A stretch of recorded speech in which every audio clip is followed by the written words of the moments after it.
Dear brothers and sisters in Christ Jesus, we are going through the Pauline rule of the secular Franciscan order,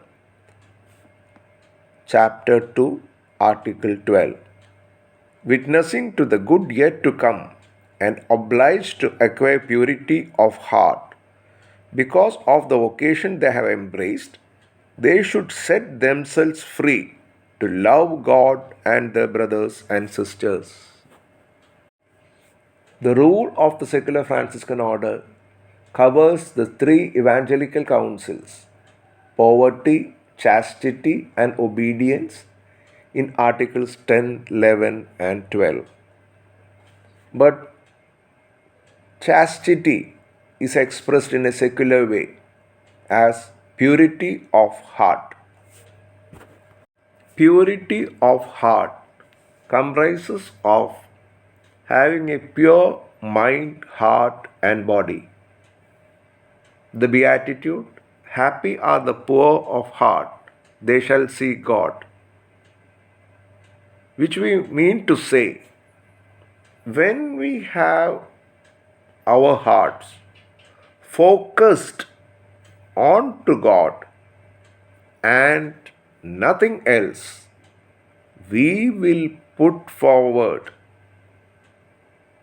we will be members of the society, but in a position to follow God and everything to be done for the greater glory of God.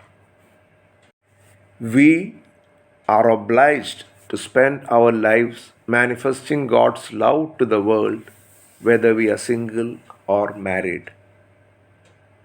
Today, the ideal of purity of heart is at a low level, an all-time low level in the secular world.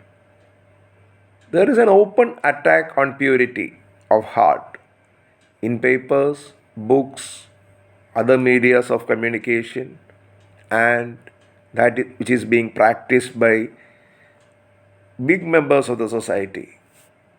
Much of the sacredness of a God-given relation is lost. Surely we are not to be prudes, but we should be prudent in our sense of reasoning. We should maintain this sense of detachment and discernment in whatever we go through. The sacredness of the Holy Eucharist and communion, along with this, aids us in a long way towards a healthy attitude of purity of heart.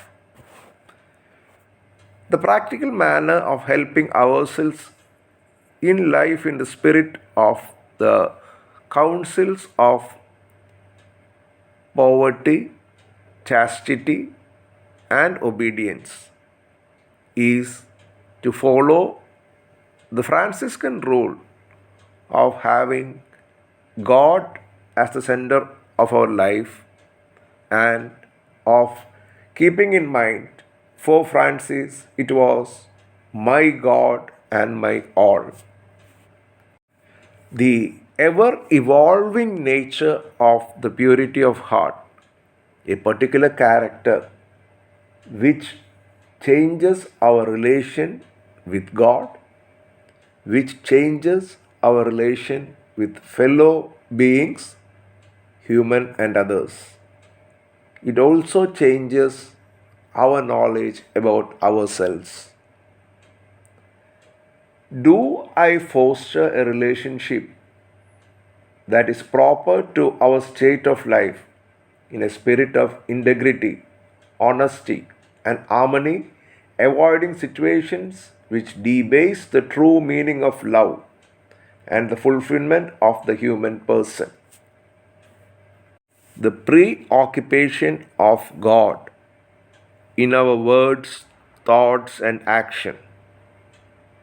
Everything for the greater glory of God.